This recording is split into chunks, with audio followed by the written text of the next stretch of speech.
Shalom saudara-saudara yang dikasihi oleh Tuhan. Hidup yang mengandalkan Tuhan, itulah hidup yang bijaksana. Namun hidup yang mengandalkan hal yang lain, itulah hidup yang sangat rentan dengan keruntuhan dan kehancuran. Oleh sebab itu, sebagai orang percaya, mari kita menaruh pengharapan kita kepada batu karang yang teguh, yaitu Yesus Kristus, yang telah mati bagi kita dan telah bangkit bagi kita, dan Dia hidup dan Dia menyertai kita. Salam jumpa dalam program Tuhan adalah Gembalaku. Saudara, sejarah dunia ini tidak pernah lepas daripada rancangan Tuhan yang bekerja dari masa ke masa. Apa yang dinubuatkan di dalam Alkitab seperti yang tertulis di dalam Perjanjian Lama, hal itu terjadi di dalam sejarah dunia ini. Mesir merupakan negara adidaya pada masa Yeremia, harus dikalahkan di Karkemis oleh Babel tahun 605 sebelum Masehi. Dan kemudian negara Mesir sendiri dikalahkan oleh Babel setelah Nebukadnezar diangkat menjadi raja setelah kematian Raja Nabopolassar, yaitu ayah daripada Nebukadnezar, sekitar tahun 568 sampai 567 sebelum Masehi. Namun kita tahu Mesir tidak dimusnahkan oleh Tuhan dan negara ini masih ada sampai sekarang. Saudara, apa yang terjadi adalah peperangan antar bangsa. Namun dunia ini bukan berada di bawah kedaulatan manusia, bahkan kekuasaan manusia sekalipun, melainkan di dalam tangan Tuhan. Kita mendapatkan bahwa sejarah tersebut adalah bagian dari Tuhan menyatakan keselamatannya bagi umat Tuhan. Bukankah itu yang dinyatakan juga dalam kitab Wahyu kepada kita, bahwa sejarah dunia ini ada di tangan Tuhan, dan pekerjaannya memastikan keselamatan daripada orang-orang percaya. Saudara, mari kita membaca Yeremia pasal ke-46. Firman Tuhan yang datang kepada Nabi Yeremia tentang bangsa-bangsa. Mengenai Mesir, terhadap tentara Fir'aun Neko, Raja Mesir, yang berkemah di tepi sungai Efrat dekat Karkemis, dan dipukul kalah oleh Nebukadnezar Raja Babel dalam tahun yang keempat pemerintahan Yoyakim bin Yosia, Raja Yehuda. Siapkanlah perisai besar dan perisai kecil dan majulah untuk bertempur. Pasanglah kuda dan naiklah, hai pengendara-pengendara. Ambillah tempatmu dengan memakai ketopong. Tajamkanlah tombakmu, pakailah baju zirahmu. Mengapa kulihat mereka terkejut mundur ke belakang? Pahlawan-pahlawan mereka terpukul kalah, lari kocar-kacir tanpa menoleh. Kedahsyatan dari segala jurusan. Demikianlah firman Tuhan. Orang yang tangkas tidak dapat melarikan diri, pahlawan tidak dapat meluputkan diri. Di utara, di tepi sungai Efratlah, mereka tersandung dan rebah. Siapakah ini yang meluas seperti sungai Nil dan yang airnya bergelora seperti sungai-sungai? Itulah Mesir yang meluas seperti sungai Nil dan yang airnya bergelora seperti sungai-sungai. Ia berkata, aku mau meluas menutupi bumi, membinasakan kota dan penduduknya. Majulah hai kuda-kuda, melajulah hai kereta-kereta. Majulah berperang hai pahlawan-pahlawan. Hai kamu orang Ethiopia dan orang Put yang memegang perisai dan orang Lydia yang membentur busur. Hari itu ialah hari Tuhan Allah semesta alam, hari pembalasan untuk melakukan pembalasan kepada para pahlawannya. Pedang akan makan sampai kenyang dan akan puas minum darah mereka. Sebab Tuhan Allah semesta alam mengadakan korban penyembelihan di tanah utara dekat sungai Efrat. Pergilah ke Gilead mengambil balsam, hai anak darah putri Mesir. Sia-sia engkau memakai banyak obat, kesembuhan tidak akan kau dapat. Bangsa-bangsa telah mendengar tentang celamu, bumi telah penuh dengan teriakmu. Sebab pahlawan yang satu tersandung kepada pahlawan yang lain, keduanya rebah bersama-sama. Firman disampaikan Tuhan kepada Nabi Yeremia tentang datangnya Nebukadnezar, Raja Babel untuk memukul kalah tanah Mesir. Beritahukanlah di Mesir dan kabarkanlah di Migdol, kabarkanlah di Memphis dan di Tahpanhes. Katakanlah, ambillah tempat dan bersiaplah, sebab sekitarmu habis dimakan pedang. Mengapa Apis melarikan diri? Tidakkah sanggup sapi jantanmu bertahan? Sungguh Tuhan telah menundukkan dia. Banyak daripadamu yang tersandung dan rebah. Mereka berkata seorang kepada yang lain, marilah kita pulang kepada bangsa kita, ke negeri kelahiran kita, untuk mengelakkan pedang yang merajalela ini. Sebutlah nama Fir'aun, Raja Mesir, tukang ribut yang membiarkan kesempatan berlalu. Demi aku yang hidup, demikianlah firman Raja yang namanya Tuhan semesta alam. Ia akan datang seperti gunung Tabor yang menjulang di antara gunung-gunung lain, seperti gunung Karmel yang menganjur ke laut. Siapkanlah bagimu barang-barang untuk perjalananmu ke pembuangan, hai putri Mesir yang sudah lama menetap. Sebab Memphis akan menjadi sunyi sepi, dijadikan reruntuhan yang tidak berpenduduk lagi. Mesir adalah lembu muda yang elok, tetapi seekor pikat dari utara mendatangi dia. Juga prajurit-prajurit upahan yang ada padanya adalah seperti anak-anak lembu tambun. Mereka memberbalik dan melarikan diri bersama-sama. Mereka tidak dapat bertahan, sebab hari bencana mereka menimpa mereka, yakni waktu penghukuman mereka. Suaranya seperti ular yang mendesis. Apabila mereka berjalan maju dengan bertentara, mereka mendatangi dia yang membawa kapak seperti orang-orang penebang pohon. Mereka menebang hutannya, demikianlah firman Tuhan, sekalipun itu tidak dapat dimasuki, sebab lebih banyak mereka daripada belalang. Tidak terbilang jumlahnya. Putri Mesir menjadi malu, diserahkan ke dalam tangan bangsa dari utara. Tuhan semesta alam, Allah Israel berfirman, sesungguhnya aku mendatangkan hukuman atas dewa Amon dari Tebe, atas Fir'aun beserta Mesir, dewa-dewanya dan raja-rajanya, yakni atas Fir'aun beserta orang-orang yang percaya kepadanya. Aku akan menyerahkan mereka ke dalam tangan orang-orang yang berusaha mencabut nyawa mereka, yakni ke dalam tangan Nebukadnezar, Raja Babel, dan para pegawainya. Tetapi sesudahnya, negeri itu akan didiami seperti pada zaman purbakala, demikianlah firman Tuhan. Maka engkau janganlah takut, hai hambaku Yakub. Janganlah gentar, hai Israel, sebab sesungguhnya aku menyelamatkan engkau dari tempat jauh, dan keturunanmu dari negeri pembuangan mereka. Yakub akan kembali dan hidup tenang dan aman, dengan tidak ada yang mengejutkan. Maka engkau janganlah takut, hai hambaku Yakub, demikianlah firman Tuhan, sebab aku menyertai engkau. Segala bangsa yang keantaranya engkau kucerai-beraikan akan kuhabiskan, tetapi engkau ini tidak akan kuhabiskan.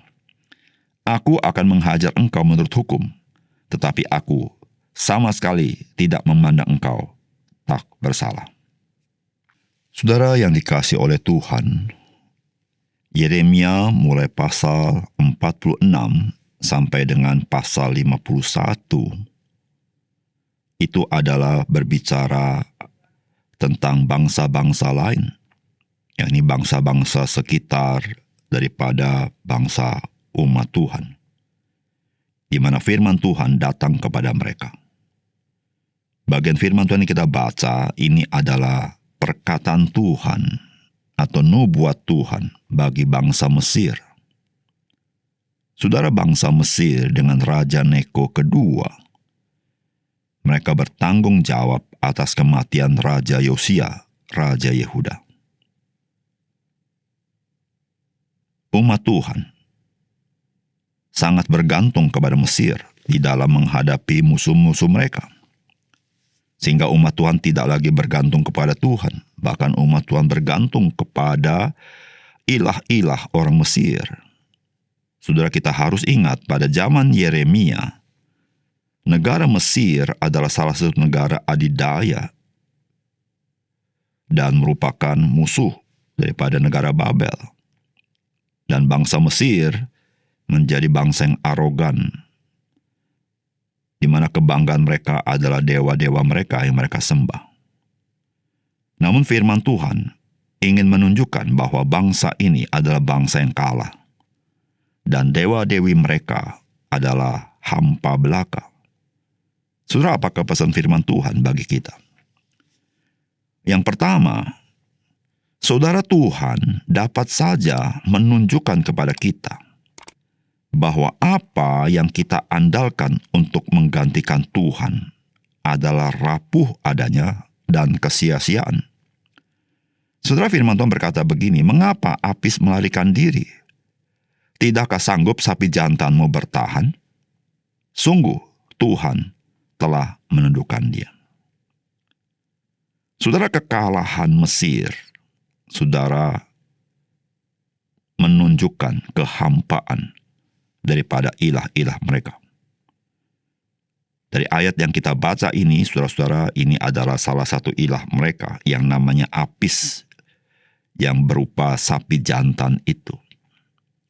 Saudara, kalimat ini mau menunjukkan bahwa ilah-ilah itu hanya hampa belaka. Mereka adalah Allah buatan manusia yang tidak dapat berbuat apa-apa. Ketika badai itu datang, mereka sendiri tidak bisa menyelamatkan diri mereka sendiri. Apatah lagi mereka menyelamatkan bangsanya. Saudara, Tuhan berfirman kepada Mesir dengan satu tujuan, bukan semata-mata untuk Mesir, tetapi sebetulnya melalui firman Tuhan kepada Mesir, Tuhan sedang berbicara kepada bangsa Yehuda atau umat Tuhan.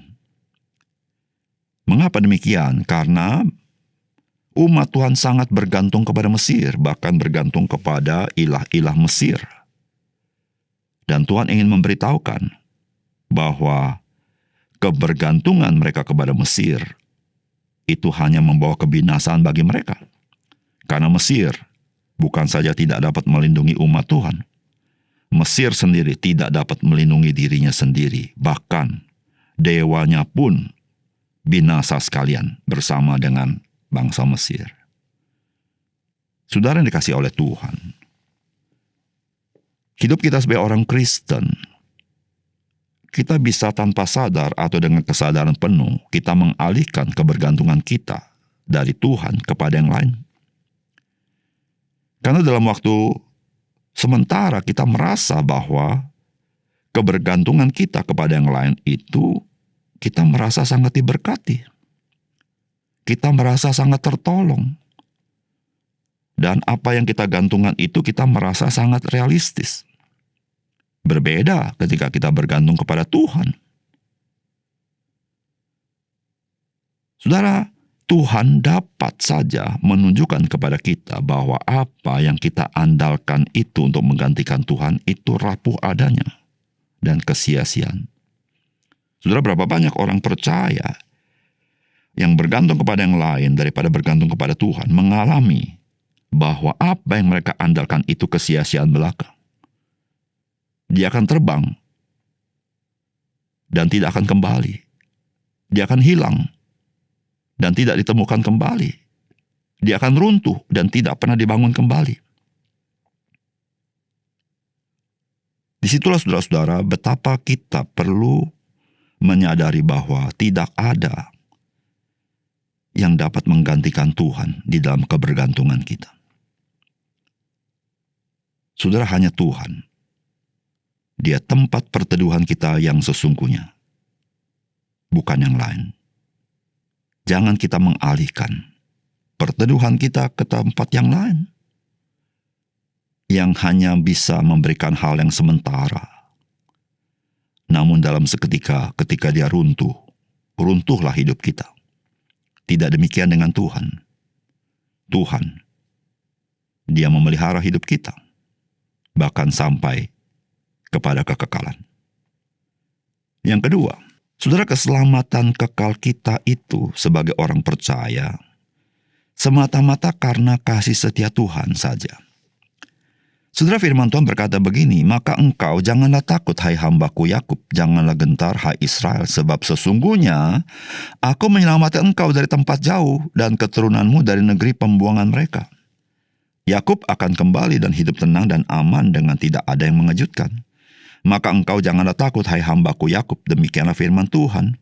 Sebab aku menyertai engkau, segala bangsa yang keantaranya engkau kucurai beraikan akan kuhabiskan. Tetapi engkau ini tidak akan kuhabiskan, aku akan menghajar engkau menurut hukum. Tetapi aku sama sekali tidak memandang engkau tidak bersalah. Saudara, ketika firman Tuhan disampaikan ini, umat Tuhan itu sedang dalam keadaan yang tidak ada harapan. Mereka berada di tanah pembuangan, yaitu di Babel. Dan Babel itu adalah negara adidaya yang berkuasa sangat besar, yang tidak memungkinkan bagi umat Tuhan berpikir mereka akan lepas dari Babel. Tetapi saudara, bagi Tuhan tidak demikian. Tuhan mempunyai perjanjian dengan umat Tuhan. Dan Tuhan itu setia kepada perjanjiannya. Bukan karena umat Tuhan itu baik. Kita tahu bangsa Israel tegar tengkuk. Ketika mereka dibuang, mereka sedang menyakiti hati Tuhan. Namun saudara, Tuhan menyatakan dirinya sebagai Tuhan yang penuh dengan kasih setia. Dan itulah yang selalu Alkitab Perjanjian Lama memberitahukan kepada kita. Dia Tuhan yang memegang perjanjian. Sedangkan bangsa Israel selalu melanggar perjanjian. Namun Tuhan, dia Tuhan penuh kasih setia. Sehingga saudara-saudara, ketika bangsa Israel dalam keadaan yang berdosa kepada Tuhan, dan dalam keadaan yang tidak memiliki kemungkinan dengan kekuatan sendiri kembali ke tanah perjanjian. Namun saudara, karena kasih setia Tuhan kepada perjanjiannya, Tuhan berkata seperti yang kita baca tadi, supaya Yakub tidak menjadi takut dan gentar, dan mereka akan kembali dan hidup tenang dan aman di tanah perjanjian. Saudara, apa yang dikatakan firman Tuhan, itu merupakan gambaran yang Tuhan inginkan kita sebagai orang percaya mengimani bahwa keselamatan di dalam Kristus itu bukan berdasarkan kebaikan kita. Sebetulnya kita tidak pernah setia kepada Tuhan, dan kita adalah orang-orang berdosa yang acap kali menyakiti hati Tuhan. Jikalau Tuhan tidak penuh kasih setia, tidak ada seorang pun di dunia ini yang bisa selamat dan masuk ke surga.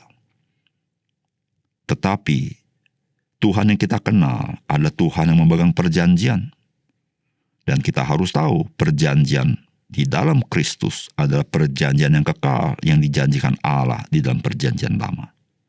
Sehingga saudara-saudara, kita sebagai orang percaya, apapun kondisi situasi kita, saudara, Tuhan, dia yang memelihara hidup kita dan memelihara keselamatan kita. Sehingga saudara, kita dikatakan boleh hidup tenang dan aman dengan tidak ada yang mengejutkan, dan kita tidak perlu takut. Karena Tuhan, dia yang menyertai kita. Itu yang Tuhan katakan kepada umat Tuhan pada kitab Yeremia ini. Bukankah itu yang Tuhan katakan kepada kita, bahwa dia menyertai kita sampai kesudahannya? Oleh karena itu, saudara, jikalau kita tahu keselamatan kita ini tetap dan kekal, saudara, janganlah kita mempermainkan keselamatan itu. Marilah kita menghidupi keselamatan itu, karena itulah berkat yang besar yang Tuhan berikan kepada kita. Mari kita berdoa. Bapa surga, terima kasih untuk firman Tuhan. Biar Engkau menolong kami menghayati firman Tuhan, sehingga kami boleh hidup sebagai orang percaya dengan tenang dan teduh, karena kami tahu Tuhan, Engkau Tuhan yang penuh kasih setia. Namun kami juga hidup dalam berkat Tuhan, karena kami menghidupi keselamatan kami. Bukan kami hidup seperti orang yang belum diselamatkan. Terima kasih Tuhan, dalam nama Tuhan Yesus kami berdoa. Amin.